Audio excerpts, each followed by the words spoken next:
All right, everybody, welcome back to the Austin Moss Show. I'm Austin Moss, your host, and we have a very special guest today. As you guys know, on the show, we got Saiday Molba over here, and he's very interesting from a standpoint of where he's came from, really in that call center environment, running companies there. He's been in marketing, he's been in private equity, and getting more into private equity. And so I'm really excited to dive in with Sade today and really kind of see where his brain has gone throughout all these different transitions and just where he's been at and bring insights to you guys. So we'll get started here. So Sade, welcome.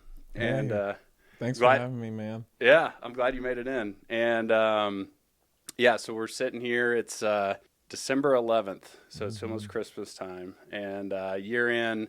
So talk to everybody. Kind of give them a little glimpse. Into like where you came from, how you got into doing what you're doing now, and Yeah, and how it's going. awesome. Yeah, well, um, oldest son of a single mom of four. That's how we grew up. My parents from Liberia, West Africa, came to the States with $60 in her pocket, and the folks didn't even show up to the airport. That's how she got going. And my parents met in New York. That's me and my three other siblings. We were all born in New York and trying to raise a family. And New York City definitely is the best place to do that. I Right, think. right, right. Oh, With $60. oh With yeah, $60. very family oriented type of city and state. And yeah, no, it made sense to move to Kansas City, and then yeah, been in Kansas City ever since. So Nice. growing up, dad, when I was 8 years old, my dad passed of ALS, Lou Gehrig's disease. Mom had to take I'm over. sorry to hear that. That's Yeah. rough, man. And we all came together and said, you know what, we'll do this thing. However, we're going to do it. God will provide. And that's kind of how we got going. And then, my mom said, you know what, I can cook, I can clean. That was probably my first example of like entrepreneurship and business in general. Was seeing my mom with the sauce business, the cleaning business, the any kind of business that would Yeah. be able to feed four kids as a single mom. And but that's how we got going. I would do the books, and my sister would sign the checks, and my mom would tell us what to do, and we just did anything just to survive. I mean, Wow. that's really what it was. So How old were you? I was 8. You were 8. Yeah, Jumpu was 6. No, Jumpu was 7. Tarnu was 6. Gunna was 4 or 5 at the time. Wow, that is crazy, man. Yeah, yeah, we were my mother's first So you were an employees. entrepreneur at age 8. Yeah, I don't know what I was doing when it came to like the math. I think she just had us do some adding and subtracting basic stuff, to it wasn't like running the books, but it was, just Yeah. small, but we did it together. Um, little did I know that would help me on the long path of everything I'm doing now. So, Yeah. So that's crazy. So New York, moved to mm, Kansas City. yeah, So not single mom by choice by any means, no, which is obviously, a shock, I'm hmm sure, yeah, especially to her. yeah, I couldn't imagine. And yeah. so you guys get there, you moved to Kansas City. And hmm how old were you when you moved to Kansas City? I was 5 at the time. Okay. Yeah, Gotcha. and my dad was diagnosed at when I was like 7, Mm. and then ALS just took over within 6 to 12 months. I mean, he went from like being your dad to our whole house looking like a nursing home in 12 months, and then he passed. So That's crazy. yeah, 36. I'm 37 now. I'm Do you like, remember a lot of that when you were? yeah. I mean, glimpses. I mean, yeah. I just remember my mom after. I mean, she's of course like any mom and don't have to be a single mom freaking out after how am I going to feed these kids was she said that often. I remember that growing up, and but then she was able to get it together. She said, "Hey, together we'll kind of did kind of a huddle kind of thing, and hey, we'll get through this together somehow." And luckily we had a whole bunch of folks in the neighborhood helping out, uncles and friends that just stepped in who are now you know mentors of mine and really just kind of watched us as we grew up. But Nice. yeah.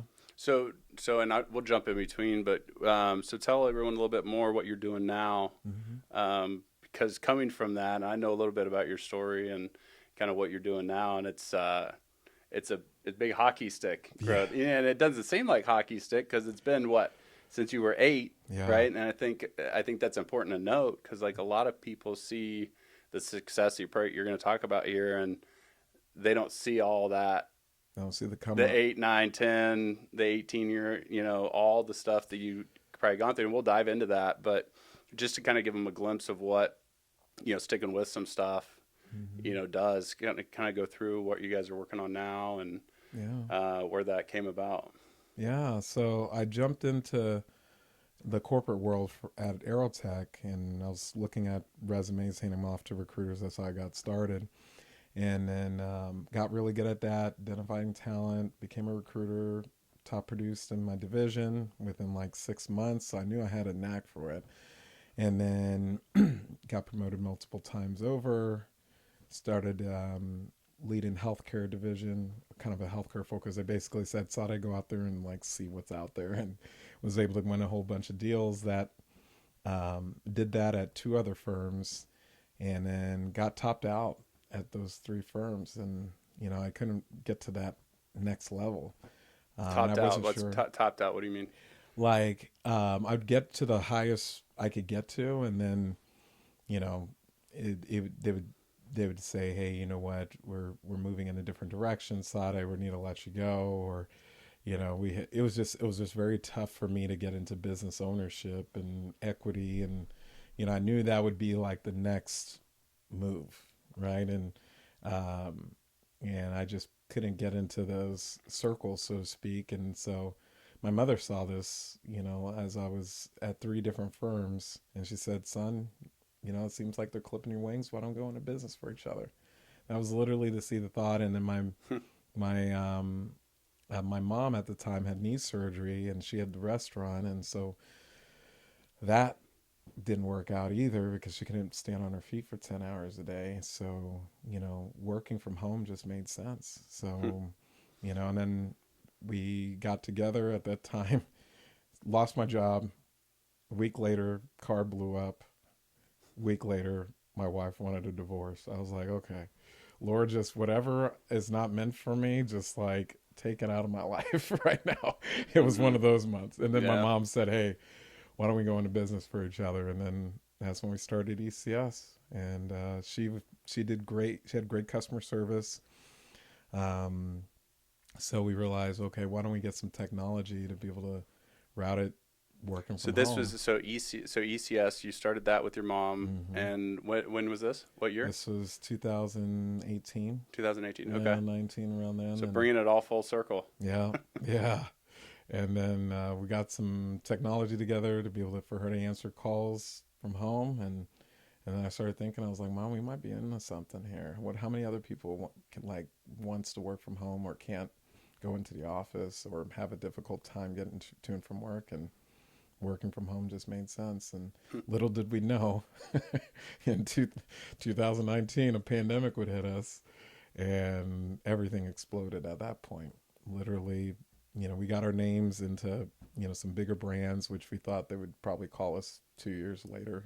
Wait. So step back a little bit. So your mom was working from home. You were both working from home, Mm-hmm. and what were Yeah. you guys doing? Customer service and really online call center for the Okay. most part, virtual call center. So Okay. So you have this idea going, and you're like, all right, let's see what else is out there. exactly. And then Yeah. COVID hits. COVID hits, and then with my background, 11 years in recruiting and hiring, I handled that piece while she handled the customer service piece, and we found a whole bunch of people that needed to work from home. So So like 10 people, 20 people. at first it was like 20, and um, then Disney, Home Depot, some of our other brands at the time, we were on the vendor list. They said, hey, you guys are 100% work from home.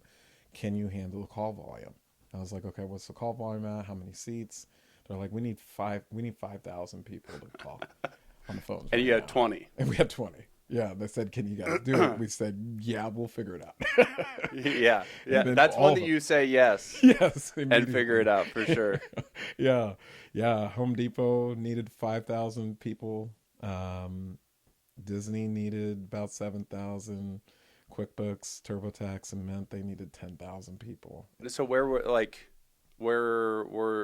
why did they need so many all of a sudden? Yeah, so the big call centers like EXL, Converges, all of them were essentially shut down because they couldn't have more than 100 people in one room. Mm. So So they're all in brick and mortar. office. Oh, okay, Hmm. gotcha, Yeah, all gotcha. brick and mortar, Interesting. and we were 100% work from home, lower on the vendor list, but we got the call, and Hmm. then they said, "Can you do it?" And then we said, "Yeah, we'll figure it out." And then we put up more job ads, and lo and behold, I mean, our applicants went from maybe a couple hundred people applying on a monthly basis to over 20,000 people I was going applying to in a ask you. month. So how do you do that? How do you take a company? Because you basically took a company from what 20-ish employees Hmm. to how many thousands? Yeah, I mean, did you within end up six landing months. I'm assuming you got some of these contracts, right? Yeah, So absolutely. talk through that, like, cause I mean, I'm so curious about that. I'm Yeah, like, okay, you're a recruiter by yourself with a handful of people, right? How do you yeah. go from 20 to what did you guys end up at? We ended up hiring over 15,000 people in 12 months. So how do you go from hiring from a 20-person team to a 15,000 person team in less than a year? Yeah, we kind of liked the pandemic during that time frame. That put a lot of fuel behind it all. But we were able to figure out virtual recruiting. And it was actually through another client. All of their recruiters work from home, staffing our major hospitals, all literally HCA. They had all their recruiters working from home, and I saw that when I worked at the other firms. And I was like, how are you staffing our doctors, our nurses, all of our clinicians, all from home? Why do we have to be in these offices? Why do we have to bring people in for an interview and that whole piece? So we started figuring out how to do it virtually. And then we started being able to figure out how to hire in mass, which then allowed us to hire that many people.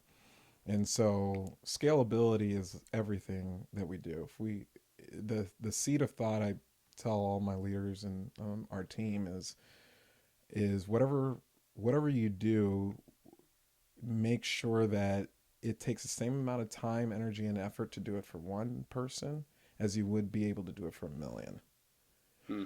Yeah, so that thinking, whatever it was, if we're sending an email, could we send the same email through the system and tools that we're using to one person as easy as it would be, or send it to a million people as easy as it would be to send it to one? If we do an interview, can we do the same time, energy, and effort as if we were to interview one person, but we could interview a million people? So scale is how we made it happen. Tons of virtual group interviews, and we have kind of a process to that.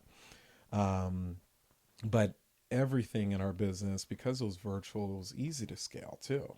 We didn't need offices. We weren't calling people in for interviews. They could interview on their phone. They can interview while they're driving even. They Wow. could really get to see that. So we took the normal recruiting hiring process and digitized it. Hmm. And then that allowed us to scale so quickly. Interesting. Yeah, I was Yeah. gonna say there had to have been some kind of tech, something going in there. Yeah. Yes. Yeah. So, and we did that in every area of the business. First, A, it was just what we could afford. Yeah. B, then it was also scalable. And then now we could we could handle 20,000 applicants a month as easy as it would be to handle, you know, 5 or 10 people you would interview normally on a weekly Interesting. basis. So, I yeah. love that thinking. I mean that systems and automation and Yeah. scalability, that's huge. So you guys run the call center, you go through COVID, you see Hmm. this, your mom goes from $60 Yes. coming to the United States from Africa Yeah. to, I mean, what did you guys like? So, if you don't mind asking, like, kind Yeah. of what revenue numbers did you guys go from to? Yeah. So we went from in 2020, we're at 269,000. We closed out 2021 at 2.5 million in Wow. revenue. Yeah. That's awesome. Yeah, and then kept scaling from there. And then post pandemic, dynamics changed. Hmm. Our clients didn't need us as much. People were going back into the office. I was like, no, don't go. Like, remember this? So you Yeah. were a big advocate of Oh, COVID. COVID was my best friend, brother. I mean, every variant. I mean, deep down inside, I was, of course, feeling sorry for the families and all that. But then I Right, was right. inside being like, thank you. Because we saw a lot of both. I mean, so I was my lending company was going on then, it still is today, but we definitely took a hit during COVID too, and it was so there. I've seen both, Hmm. and it is what it is, right? I mean, I have no, it is whatever, but yeah, I've seen both extreme polar opposites of people that loved. I mean, as it is a shit, people died, it was Yeah. bad, Yeah. but it still happened, right? Yeah. And business still continued or didn't, Hmm. and it's nice to see that somebody weren't. It's not like you were taking advantage of it; just happened to fall in your lap, Who would have known? I right? mean, that was. I mean, we were pinching ourselves the whole time. Like and even for me, I was. I mean, struggling financially. Like right when we started the business, I think between my mom and I, we had probably less than $100. Talk through what was because I'm going back. You said a lot of stuff there. You left your job or let go. You topped out, and Hmm. which I could never be an entrepreneur, or Yeah. not. I could never be an employee, Hmm. and I tried it that way, and I Yes. felt that of like, mine was maybe a little different. I topped up, as you would say, Hmm. and hit the top commission tiers, but I was kind of more like, I should be able to come in at 10 a.m. Hmm. No. And I'm like, I'm the It'll top sales guy. I no can come in matter at how 10 much a.m. money And I'm revenue you're like, bringing and in. so now I was young and immature, and I get it now. It's Yeah. the culture and it's all this stuff. But when you're just a young kid selling, you're like, Like, what are fuck they all gonna these people. do? Yeah, they're Exactly. like, you can't fire me. I'm your top I'm guy. bringing in the bread, brother. And then they're like, Yeah. yeah, you're fired. Now, like, oh, okay. And now I see it, years later as I've had employees, and I'm like, okay, all Yeah. right, yeah. But going through that, like you said, a lot of things there. How do you juggle all that mentally and Yeah. start a business all at the same time? Yeah. It was a freeing It was actually an interview I did. Because I was right after I lost the job, I was like, okay, I gotta get something. I gotta pay bills. I gotta make things happen. And it was a rough go. And I went for an interview, showed up late to the interview, which that didn't help. And the guy literally said, Sade, why are you here? And this was the second interview, right? And he's like, did you get the action items done? I was like, oh man, I've been busy, yada yada yada. And he's like, no, Sade, why are you here? He was like, you didn't get the action items done. You're showing up late. Do you actually want to do this? And literally, I can't explain with everything. I mean, losing the job and then wife and then car blowing up and then, just being just super strapped. It just came out of me. I was like, no, I don't want to do this.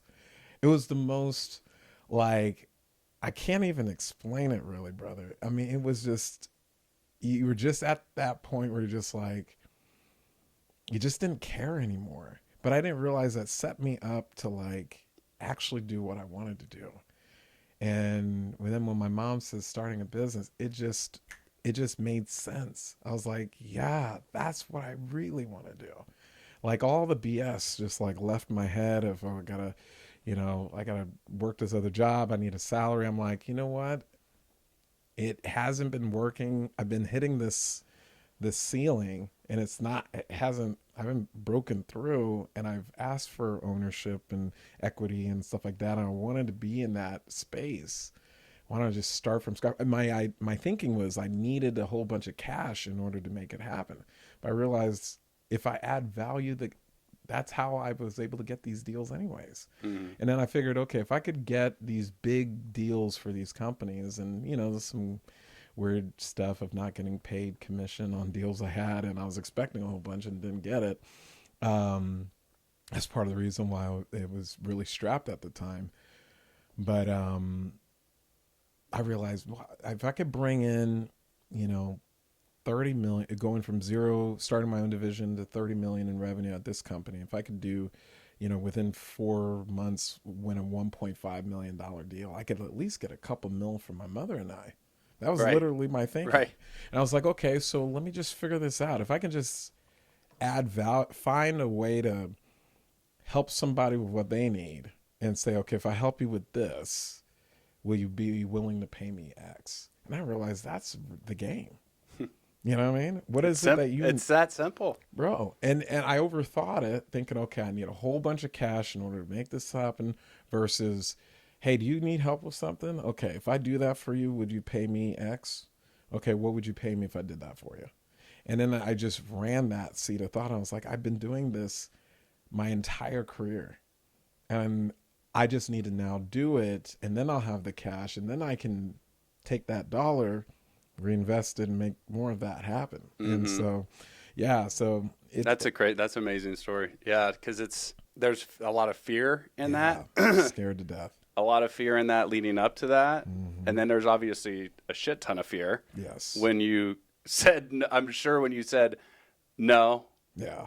you were also saying, "Oh shit, how am I going How to am I gonna make my eat tomorrow?" bills? Yeah, how am I going to pay my bills?" Oh yeah. And And the so what? were you worried? Were you scared there? Because you hear, Oh so like yeah. you hear all this all the time, and I hear people say this. They're scared to leave. They're trying to get all their ducks in the row. They're trying to make sure that everything's buttoned up, or they're scared it won't work out, and they're scared what people are going to say, or the backstop, or you're getting rid of your backstop, or doing whatever. There's so many outside noises and inside noises that are happening, I'm sure, in that decision. So were you just so fed up, and I you were was. just like was it just being an employee, or was it being at those companies? I mean, I think you could just kind of, I mean, that's awesome that you had that epiphany or whatever in that. I love that story Yeah, where man. you're just like, nah, I really don't want to work for somebody. Yeah, and I kind of said it was one of those. I was just like, no, and I was like, oh, I'm sorry. Like almost caught me. He's like, no, that's good. I'm glad. I'm glad I didn't spend the time, money, energy, effort trying to train you and all this. And Yeah. a lot of companies try to retain as much, but then you're retaining somebody who, if they're not performing and not doing well, you're adding more money, and so you might as well just let them go and get somebody who wants to be here and wants to make it happen. That's easier to lift. So for him, now looking back, because I thought I offended him by saying that, for him as a business owner, I just saved him a shit ton of money. Yeah, I mean, because that's the thing, and especially if, you know, a lot of entrepreneurs is they leave people on too long. Yes. They should have fired them way sooner, So right? yeah. And I wanted to dive into that. I was excited about this because there's a lot of stuff around like hiring and firing and training and recruiting Yeah. that not isn't talked about a lot. And people talk about the logistics and the tactics and being tactful on the business strategies and everything they're doing in marketing and sales, but it comes really down to people, right? I mean, you can only do so much. You and I go start a company, we're going to eventually have to have staff if we want to do anything big, right? Yeah. And so talk through that. Like, what have you learned in all these years, in the corporate world as a CEO of a staffing recruiting firm, call center firm? What were probably like the biggest two things that you have learned over those processes that you could take to any company and you would automatically, like, in the back of your mind, like, okay, these are the for sure two things. I don't care what business I go into, right? Because we'll talk about it a little bit too, because you're in private equity and investing now. So talk through that, how you think about the people side of the business Yeah. in any business, and specifically kind of what you guys done there, and then how do you translate that to other companies that you're investing in? I think setting people at ease and just having a normal human being conversation with people does so much. Um, in an interview, people are half of it is BS. People are faking it. They're bringing the best version of who they can possibly think of in that, you know. And if you could bring the walls down, and just have a normal human being conversation like you would with your brother, your sister, your cousin, or your best friend, and then you allow them to do the same and get to know them first, it miles. You save so much time, energy, effort, and you ask them what it is that they truly are looking for before presenting them the job is the key piece. That's like the signature piece. Hey, what are you looking for? We got a whole bunch of jobs and a whole bunch of opportunity. Let's just have just a normal conversation about what it is you're wanting and looking for. And then we'll, based on what you're telling me, what you like, you don't like, and there's no wrong answers. I say that in all the interviews. No wrong answers. So I can get the truth of who they really are. That goes so far versus the yes, they applied to the job, they have what's on the resume, which half of it's BS. That's probably just as like, okay, this is what I kind Chat of did. GPT. Yeah, chat GPT, right? Let's just be candid with each Right. other. And I found that saves you millions of dollars worth of hiring the wrong people, whole bunch of turnover if you just allow people to say what it is they really want and So what they what can do you really feel do. that does? Like, what do you do with that? Yeah, then from there, now you got all the intel that you really need. What is it that they're really good at? What is it that they're not really good at? How did they leave their last job? What is their and just because they may have gotten fired doesn't mean it's a bad thing. They might have gotten fired because they couldn't be a yes man or a yes woman. And if you're hiring for sales and you want someone who's more uh, rogue and can find and discover things, well, that's somebody that could be really good on your team that you won't need to tell what to do. That person will already know and want to go and do what needs to be done, Yeah. which I'd rather do that a lot versus they're waiting at my doorstep before they do anything. So I found, but you need it just depends on the role, of what's needed. But yeah, I mean that's probably the number one thing, not only for hiring but the like partnerships, deal making, all of it is just being super candid with people and discovering what is it that they really want and what is it that they really need Yeah. and are looking for. And then when I get down to that, no matter how big the deal is, it could be $1 million deal or whatever, there's a need. I was really caught up in the money of, okay, do I have enough? Yada yada, is it enough? Then I realized, wait, hold on, what are they needing the money for? There's a need. And so even with private equity now, it's like before we get into the numbers, I'm like, why do you even want to sell this business? What's going on? We just talk candidly, like, hey, I'm just tired. It's 95% of them are, Yeah. like, are you just exhausted? You just want out, but you want the money, or you want money for retirement, or somebody take over. What's really going on? And then once we get to that, now we can talk numbers of what makes sense, because Mm-hmm. really what they need may not be like this deal I've got in private equity right now, in Massachusetts. He just wants somebody to take over the business stuff. That's really what he wants. Yeah. And just for the income to keep coming in. So then we were able to I negotiate mean, that's seller a great deal to financing. just quit and keep making the same amount of money. Yeah, yeah. He first wanted $1 million up front and all this kind of stuff. And I was like, why? What's going on? He was like, man, if I I'm just tired of running the business stuff. I just want to teach nurses how to be nurses. He's an RN, but he's been owning a staffing firm for 7 years in Massachusetts. He just don't like the business stuff. Mm-hmm. He was like, so I was like, okay, well, what if I took over all that business stuff? I love that stuff. Okay. So I want to dive into the private equity world a little bit with you, and being that you're in that space now, you obviously made some money, right? Mm-hmm. So what's next? You're getting into private equity, and I'm curious with my background in the venture capital space, you in the private equity, it kind of is all in the same world, right? Yeah. You're vetting companies, you're negotiating, you're striking deals, Mm-hmm. and I think because I really think you're onto something with dealing with people, right? Because Mm-hmm. businesses are people. Yes. Businesses are ran and made, decisions are made by people. Yeah. And something I had to learn a lot was everything I do dealt with people. Well, what do you do when you don't like people? It's hard And to make money. right, Real hard to make money if you don't like it's people. hard to make money if you Or don't like try to people. find it. Yeah. So I realized that I was just dealing with the wrong people, Yes. right? And that's what I learned over the years. Yeah. And I'm still, not perfect by any means, but I think I do it a lot better having empathy and really taking time. I think a lot of it was, I was so in the hustle bustle of everything, and a lot of people are as an entrepreneur, but it's forcing yourself to take care of those little things.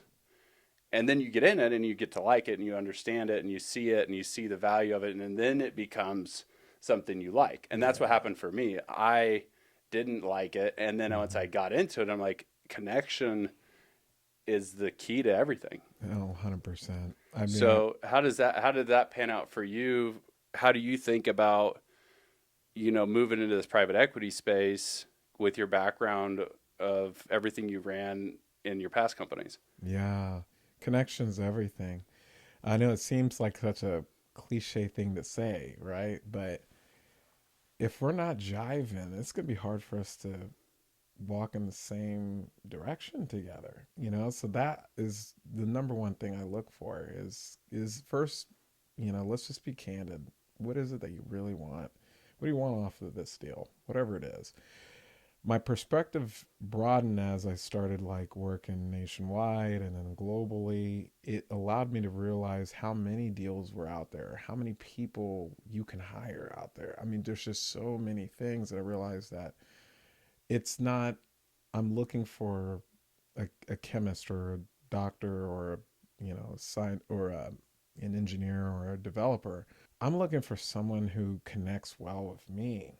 And then if we're cool, like we've been cool for years, like business stuff comes out of that. Like it's a healthier relationship, I felt. Because I used to in the beginning was like, okay, I need this kind of person to do this. I need this. It was very, it was almost too rigid because I thought I didn't have enough out there, so I had to almost talk myself or try to be something that they needed me to be versus me just being who I am. And then if there's synergy and you are a great recruiter or you're a great, you know, uh, chief technology officer or whatever level it would be on, um, it was just the partnership, the hire worked. They did and that was the glue that made it happen. So the deal I was talking about earlier, I could just sense over the phone call that he was just exhausted running the business. And then he also had an academy teaching nurses how to be nurses. And he just sounded exhausted. I was like, okay, well, if we just could run the business for you, we can go into the numbers thing, how much you want, all that. Yeah. But let's get down to the why would you want to give up $1 million business? Like Right. nobody just wants to do that. And he was like, I'm exhausted trying to run a business and also teach academy. And I really just want to teach nurses how to be nurses. And if you could take that off of my hands, I'm good with. Okay, well, what if we gave you your money over time? I mean, if I gave you $1 million today, what are you going to do with it? Are you going to spend it all in one day? He was like, no, of course not. You're right. So it's going to be spent over time. And then I realized that's the key. It's like, it's it's acquiring a business, not always having to buy it up front. It's acquiring talent, but it doesn't mean that this person has to be Superman on day one. And when I started kind of looking at things holistically, then I was able to get what I actually needed. And maybe this person applied to my customer service position, but then has been going to school for technology, and that's where their passion is. Well, does it make sense for me to hire them as a customer service agent because I need that person right now, or does it make sense for me to look at and hear what he has to actually say about what he really is passionate about, get him on the tech team? And that's my chief technology officer today. That Oh, guy, really? Wow. yeah, That's a crazy story. literally interviewed for not what he was going to school for. So he comes in, interviews for just a phone customer service position, Exactly. and now he's your CTO. Yeah.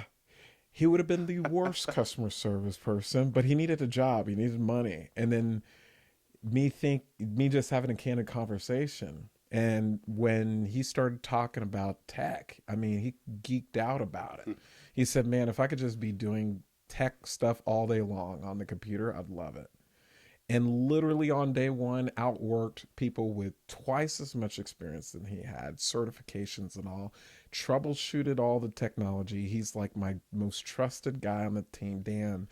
Uh, and his wife and everybody loves the fact he's doing a job that he really wants to do. Right. Set up call center system, head up that, and he had less experience than the folks that I had leading it in the beginning. What do you think you should have done different than there?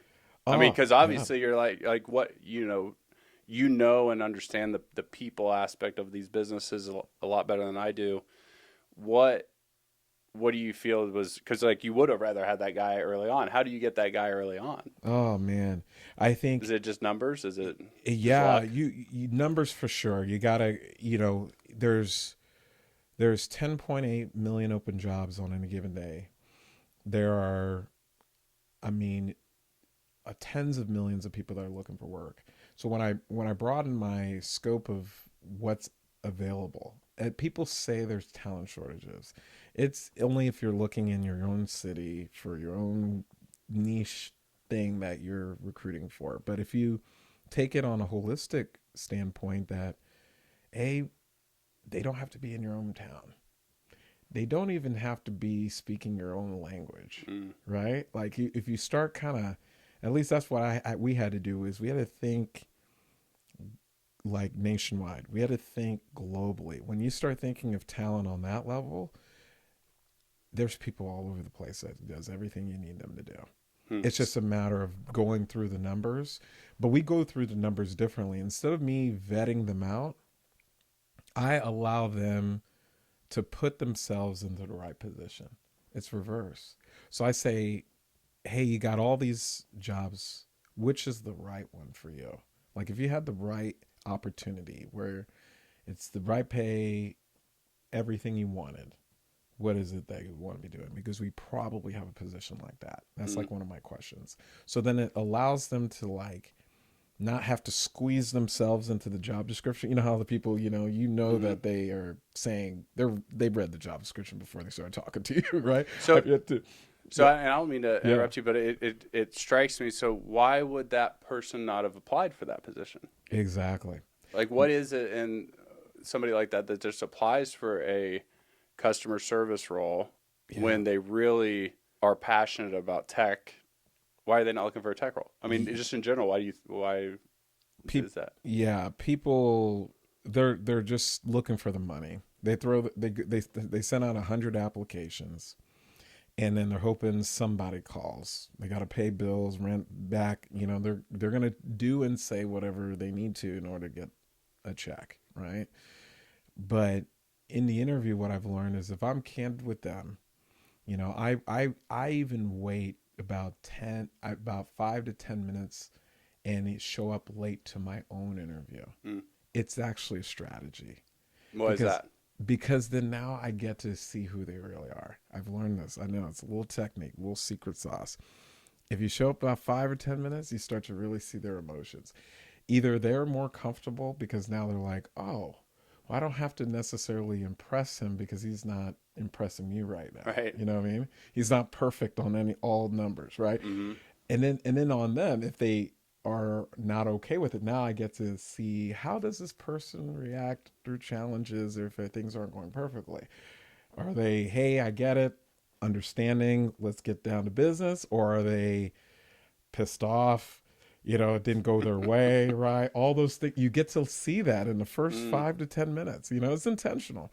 And then, but then you really get to get the heart of the person, and then now you can have a kind of conversation with them. And then I'm apologizing first, so Right. then they're like, he messed Then up. you see how they are with Yeah, dealing with policies. exactly. That is genius. Yeah, yeah, it works every So time. show up at least About 5 minutes. five, ten Not at minutes. least. You don't want to show up 30 minutes late, No, no. but Yeah, show up 5 minutes late to an interview. See what happens. exactly. You Yeah. get you get how they operate, because I mean, let's just face it, all our businesses, I mean, you as CEO, me as well, all we deal with is challenges. There's a problem every day, if not every hour, Mm. right? So how do you handle that? How does that person handle it? Are they cool, or are they freaking out, right? Are Yeah. they like some folks I've had, like, they're like, I don't want to do the interview. I already know if one thing breaks in the company, one thing goes wrong, someone curses, swears at them. If they didn't go their way, immediately they're out of the door. I just saved my time. I've saved my money. I don't want that person working with us because we're gonna have all kinds of problems. It's not gonna have an easy day. An easy day, that's Right. not work. So you start learning those things out of Hmm. people, and then now you got somebody, and then if they are jiving with you, the conversation's going well. We're having a candid conversation. They're talking about their passions and what they're looking for. They're just being open because they don't have any clue what job you're gonna put them in, Right. right? So then now they have nothing to do but tell what it is that they really want, Mm. and then now you can, in the back of your mind, select them on the right role that You're makes aligning sense them now with, okay, what, with what where are you really best suited? Yeah. exactly. And What? then you're not hiring them for the wrong role, and that's where most companies fail right out of the gate. They hire them for the wrong role. You're now they don't want to do the job. Now you're babysitting them. You're having to follow up with them 5 times. They're not showing up when you need them to show up. They're doing half the work that you assigned them to do, and then you got to put them on a PEP for 30 days because you have to Right. before letting them go, and then you're wasting all kinds of time and money. Right. When you That's know, that's awesome. I have two quick questions. What, it kind of around hiring and dealing with people, but how many people do you think you've interviewed I don't. in It's your got. career? Oh my gosh. Well, we hired 15,000 plus people. Now we're at 20 in our network. I mean, it's got to be in the tens of thousands at this Tens of point. thousands of people. Yeah, So you've probably interviewed more than anybody I've ever met. You're it's a lot. dealing with people, doing interviews, all the things that go into hiring and firing and recruiting and staffing and talent management and all that world. 20,000 plus interviews and hires. What, if you were to pick three main things Hmm. that an entrepreneur scaling, right? And you have more room for error as you get bigger, right? You Yeah. don't have that room for error when you're small, Hmm. right? So if you're talking to say you're talking to an entrepreneur with less than 10 employees, Hmm. less than 5 employees, Yeah. but they have employees, right? So they got a one or two employees and they're trying to scale. Speak to that as putting yourself in that small business mindset and you're trying to grow, you're on the trajectory, you know what you want. Hmm. What are the three things you need to be thinking about when you're going into hiring talent as a small business? You want a jack of all trades because you're going to need them in multiple areas of the business, especially out of the gate. And then you get the most bang for your buck. If they have experience doing customer service, sales, marketing, ops, those are kind of the fundamentals of every business, knows financials. You're made. So jack of all trades from a skill set standpoint to get what you need coming through the door. But then but then on top of that, now you need somebody you can trust. That's the behavioral aspects of things, right? How transparent are they on the interview? Are we jiving, right? And if we're not jiving, if we're oil and water in an interview, we're going to be an oil and water on any deal.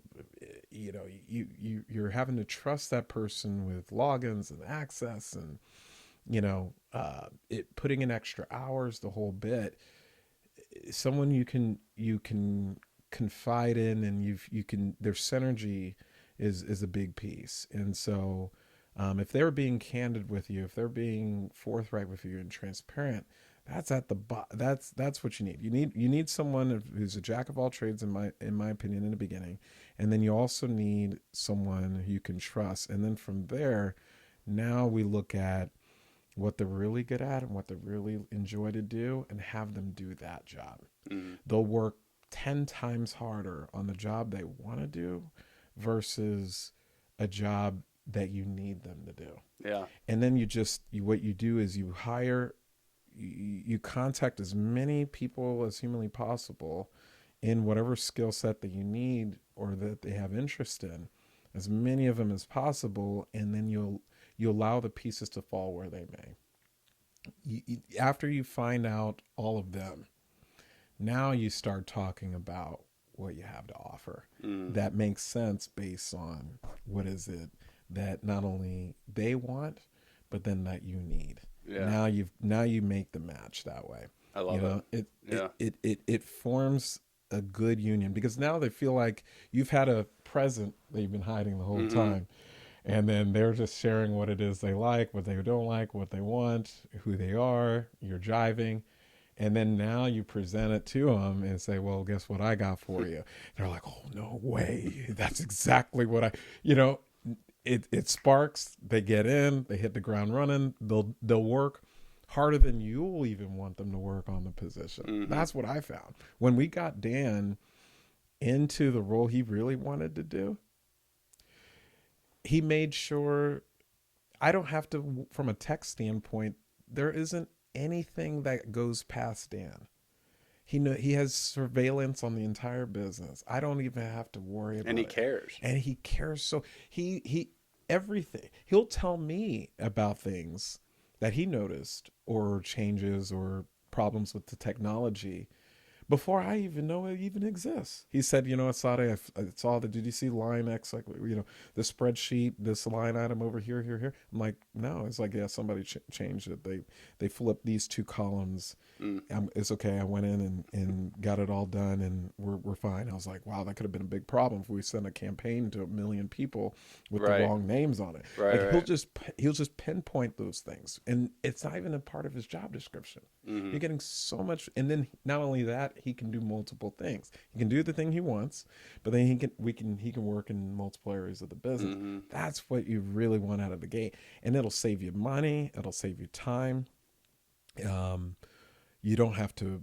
You can go to sleep easy at night without having to dot every I and cross every T. Yeah, because I've had those times where I've been guilty of that, hiring just because like I need this person last week. Yes. And but I think boiling it down, what you do, which I think is so powerful, is that you just care. Yeah. You just care, and people complain about cultures and corporations, and you know whether it's small, medium, big size corporations, it's a lot of that stuff you probably have fixed from the way that you start that relationship. 100%. Because I can only see what the CTO, I mean, anybody that you hire in that lens just knows that you care, which is a huge thing. How many people know that their employer cares about what's best for them and their well-being and their happiness? And I don't think you have to say much more. I think that is culture, and it starts from where you're in that interview process. 100%. Just showing up 5 minutes late and no. Yeah, right. So okay. So you'll eventually have to set the standard after, Yeah, but in yeah. the beginning, it works. Yeah. Yeah. No, I love that too as small business owners, you know, not hiring so rigidly and so constrained and so robotic. Yes. And I feel like a lot of the culture and LinkedIn and ZipRecruiter and all these ad platforms make it very unhumanistic almost. Yes. Right? And you lose all that humanistic aspect. And you would think with somebody that has that many tens of thousands of employees that would dissipate. Yeah. But you obviously, I think that's probably a key piece to how you were able to do it, because I don't see how you could do that rigid, you know, no humans involved. And, you know, I get you have technology and things that speed it up, but once they're coming into the company and you have that mindset and that's bled throughout the organization, it's powerful. Yeah. And I could see that for sure. So congrats on all that. It wasn't all roses and daisies though. I wish. I mean, so because I want to get into some of the nitty gritty, maybe some of the things that you don't publicly talk about. You're like, hey, we're, you know, client, we had this big issue. You know, you probably don't talk about it, but what are, you know, some of those issues, or maybe any big ones that stuck out to you? Because I'm sure there's stuff that you like were freaking out or something that, you know, how did that pan out? Did it end up being bad? Did you turn it around? Yeah. What's something that's coming to mind? Yeah. So obviously the pandemic, we blew up, grew by 793% in 12 months, hired over 15,000 people. I couldn't imagine how great it was. I was like, it couldn't be this easy. Little did I know after the pandemic, right?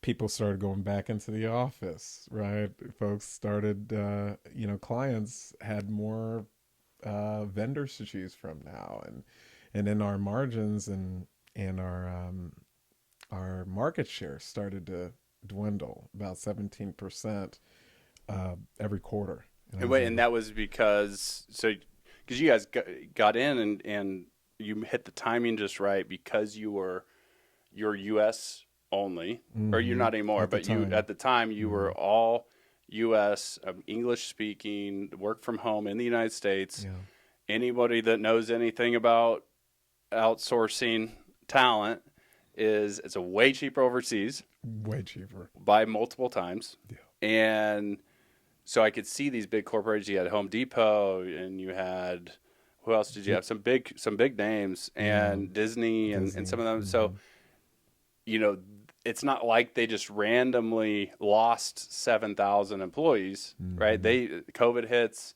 all these overseas call centers, even U.S. based call centers that Mm-hmm. are in office are Right. frantic because all the privacy and security components have never thought of the idea of having to leave. Exactly. And so now you guys come into the picture and you're like, hey, we have everything that you need. Yeah, It's fixed right now. But on the contrary, thinking as a business person, they're paying multiple times more than what they're used to. exactly. But they have to because they have to support their clients and their business and everything, and they have a responsibility. But I could see, so now your pandemic's fizzling out. Yeah.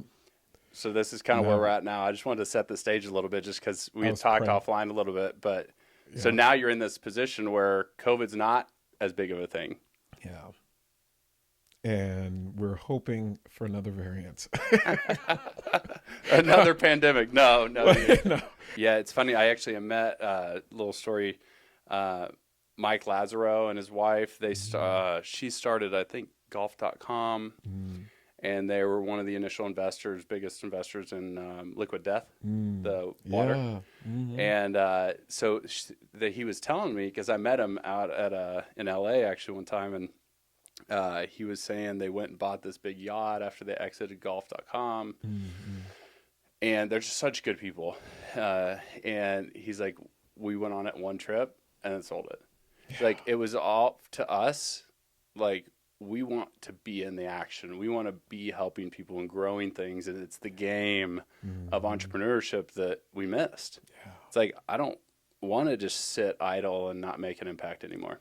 It's boring. Even when we hit our all time high at the time, it was you kind of look and you're like, is this it? Like, is this? I mean, I know by any means we didn't like make it, but I mean, coming from $60 in my mother's pocket, coming up from where we came from, less than $100 starting from the bank. This Mm-hmm. was nobody in my family ever done anything like this on that level at all. So Yeah. that for us, if I died the next day, I would have felt like I lived my life to the fullest because I couldn't see anything further than that.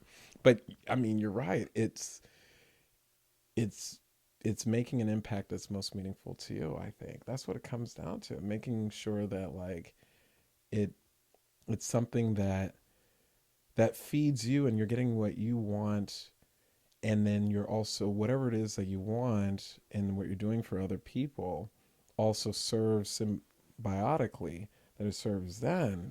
That is the ideal job. That's the ideal work or as a whole is. And I feel like a lot of people miss out on that is they start with what do you need me to do, as opposed to what is it that I enjoy and really want to do as far as an impact, Mm-hmm. and going deep. What is the role? What kind of work is something I've always. This is another question I ask in interviews: is if you have unlimited time, unlimited money, unlimited resources, unlimited staff, unlimited knowledge, what is it? What is the type of work that would really give you fulfillment and that you really want to do? Everything unlimited. What is that? And whatever that is, we probably got it. right? We may not actually have it, Hmm. but Biomedical, but da da da da da. okay, The go, smart, really, really yeah, smart people. go down the street to the other guy. I don't have anything Yeah. like that. But you at least you start to see what it is that they really want, and then now you can put them in the right role within your company, where now you have someone who's your ride or die, and then they have the skills. They really enjoy that kind of work. It doesn't feel like work for them any day of the week. Mm. Dan will tell you, I don't feel like I'm working because he's doing the thing that he ultimately wanted to do in the first place. Hmm. And then when offers come in, more money, all those things, they're still with you because you gave them value. Right. And that, I think that's the piece of people, they think it's all about the money. No, it's the value. Does this position really feed their spirit of what it is they really want to do? And I'm not talking guru talk. I'm talking like I get excited on Monday to do this. I don't have the Sunday night blues anymore because I actually am looking forward to this project, whatever project it is, or I'm thinking about it all night or whatever. And that, if you can get a whole bunch of people on your team like that, you don't have to tell them when to be to work. They'll be there before you. Yeah. And then it grows, and we found the growth, the 793% growth through a whole bunch of people doing what it is they really want to do. Yeah. And then I think that's powerful. I just Yeah. allowed them to do it. And so with that, during that time frame, right? Like everything felt like I was just like the whole day, of just, I didn't know what to do. We all band together Hmm. because we were a team from the come up. They didn't arrive when we made it. They were with us when we had less than Yeah. $100. So then we all got together and was like, okay, we can do this, we can do that. We all strategized. 6 months, we got with the team. Of course, we lost people, but the core team, the people who did the work of 10 other people, stayed. Within 6 months, even though that time, we literally thought we were going to have to shut the whole thing down. Almost. It was that scary. But then we got together, we all worked it. Within 6 months, we won $40 million worth of opportunity, the core team of people. Wow. That increased to 80 in April. By June, we're at 320 of opportunity. Well, oh, by the way, we had to shut half the company down. Oh, okay. Yeah. What do you mean? Like, because operation expenses and everything, we had to just tell everybody, hey, we don't have work for you, So we had to How many keep the people was core. that? Oh man, at least like 5,000 people, Holy shit. brother. So what's the difference in that 200 to 300? Were those employees? Yeah, those were yeah. So we had different projects. So it was across 10 clients. They had multiple departments. So there were clusters of 2 to 300, Mm-mm. but collectively 5,000 people Mm. through all the projects. So like Home Depot or any of these companies were in different departments like general merchandising and then online sales. So Like you're they just had putting out 200 to 300 person fires. fires at the same time. That is nuts. Yeah, in one morning, or not, it took all day, but it was groups of these folks in different departments. They call them programs, but we had to lay off. Well, the client really laid them off before I even Right. got there, turning off their logins. But I had to explain to them like what was going on in groups of about 5,000 people, and but then the core group got together, and within 6 to 8 months, we told everyone though about the situation, what was going on, and some folks were mad. Some people, most of the folks, we told them, okay, this is a great opportunity for us to go and take it to the next level. And we took a vote. We can keep maintaining what we're doing. We can try to get you on with the clients we have, or you can help us go into other industries, small to medium sized companies, and start diversifying. 98% of our team voted on doing that. Oh, wow. Yeah. So that even though it was freak out day, it band us together. And then about 6 months later, we won all that business. By Wow. by June, the folks that we had to tell them, hey, we're gonna go get more business. We had to shut down half the business. We emailed and called them back. They came in droves. I didn't think we would get as many people back, but brother, the we had to bring them back into onboarding sessions and all Mm-hmm. that. So about out of the half that we had to put a pause on things and just say, hey, we got to go win business and then come back.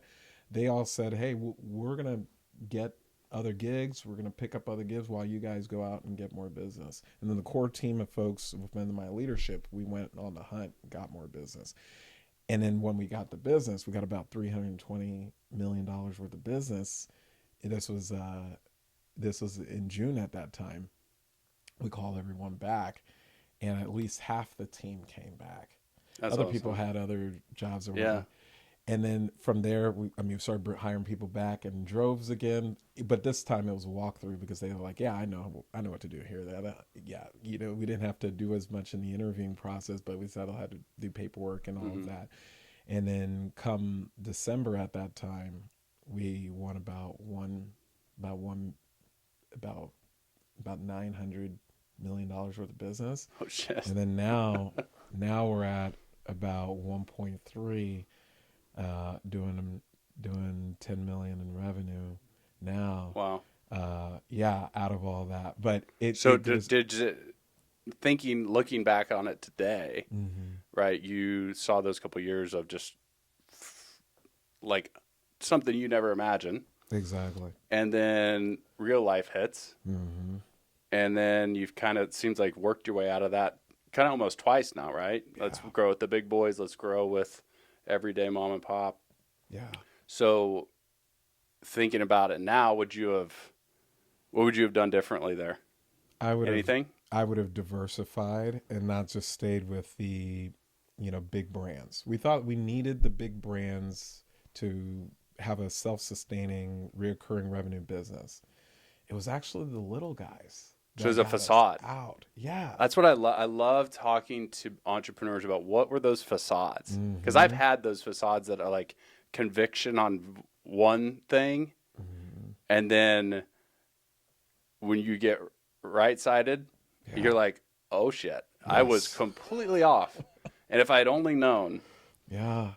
It was the little guys. It was the mom and pop. Hey, I just need somebody to answer the phone mm, for the next 3 months while Susan is on maternity leave. It was the small guys that got us out, that's not the big awesome. ones. That's awesome. Well, And I'm that, I'm I'm proud of you, man. I'm excited for what you guys are doing yeah, and moving into the private equity space now and making some acquisitions. yeah, Hopefully, we'll be doing some stuff together in that world with Black Bay. yeah. So Let's do it, man. I love business. I love helping entrepreneurs, and I know you love helping people. It shows. It oozes through your aura that you just care. And so anyway, I'm excited to get this out to people. Mm-hmm. One, two, I want you to just if there's anything that you've been thinking about. We're kind of wrapping up here, but anything that you would think of, you know, I think I really with you, it's like there's a lot of people who are working just doing what you said Mm-hmm. that other employers will just fill a box, check a box, fill a role, add a number and a name to it and move on with your day. But those people that are sitting there unhappy, there's people listening that are probably working a job thinking about being an entrepreneur, Yeah. thinking about this thing that they, maybe it's something they want to do as a kid or just a passion of theirs or just they just want to be happy, Mm-hmm. right? And there's, as you said, there's 10 plus million jobs out there. Yes. Like, what would you say to that person or yourself before you had that epiphany? Mm-hmm. Like, how would you have explained that to yourself to help you realize that thing that it took you a while to realize in that interview where you were like, no, I actually don't want to be an employee. Mm-hmm. What would you tell yourself or other people that are in that side? They're just not happy, but they Mm-hmm. haven't figured out what is happy. What makes you come alive in a work setting, whatever that thing is that you like to do, maybe it's just talk to people all day. is your currency, and that's what will pay you. And I know they say it all the time, like do what you love and you'll never work a day in your life. But it actually is true. Like if you really deep down like look and, not pie in the sky talk, but something that adds value that you actually enjoy. Maybe it is talking to people. Well, customer service you'd be great in because that's the only way you get paid. And if you could talk to millions of people, they would want you to, right? If you're a gamer, you like technology and like playing games all day, tech support. I mean, there's so many tech jobs that's all you're doing all day. So it doesn't feel like work. About 57% of folks are unhappy with the roles that they're in. And it's because they're focused so much on the money and getting that check that one day, as opposed to focusing on what is it that they are really good at and they enjoy. That you have to have both. You got to be good at it and you got to enjoy it. If you do that, no matter what level you want it on, you'll get paid on it. I love just helping people find jobs. That's how I got started in the recruiting, hiring business. Outsourcing is workforce solutions. I love putting food on the table for people. That's what attracted me to the industry. So then I could easily interview hundreds of people, thousands of people, and it doesn't feel like work. I would love to have one group interview of 1 million people all at once, and I would not freak out. I would come alive. And then through that, I'd produce millions of dollars. And that it's getting over the fear thinking that you're not going to make money. But if you make money in the thing that you do, that you're good at, if you do the thing that you're good at and you love doing it, you'll find the money. The money will come with it. That's essentially what I'm saying. And that's so far. People don't think that. People don't. They can't look past that bills, mortgage payment and rent and all this, and it's not a long lull. Yeah, it's a facade. It's one of those facades. Yeah, right. It's not a long lull. It's like you do what you enjoy and it's happy, and the next thing is, well, I'm not going to make as much money. That's a facade. It's on a ditch digger. If you think about a ditch digger, you can ditch dig with a shovel. You can do it with a backhoe. They'll pay you more for that. You can then run a construction company that does digging. Like you could be part of like J. Dunn or some of the major 50 construction companies. Exactly. Yeah. And they're digging holes. And that guy enjoyed digging holes. That's literally it. And we forget. Or girl. Yeah. And it's just the level in what you're looking at. It'll pay you on the millions or $10 an hour. I love ending on that. I love that. Do what you enjoy. Yes, you think the money isn't going to be there, but if you do it and you're good at it, you'll find, and the money will come to you, and you'll see, and you'll be in it, and you'll get creative, and you'll see the opportunities, unlimited opportunities. Unlimited money. Because now you know that you're doing what you enjoy, and it's not work anymore, and that creative brain gets going again. Yeah. So, Saiday, I appreciate it, buddy. Yeah, brother. I'm glad you came on, and I'm excited for people to hear this. Yeah. Appreciate it, buddy. Thank you, brother. Have a good one. Thanks for having me, man. It's a wrap. Hey. What do you think? First podcast. I think we did pretty good. Hopefully.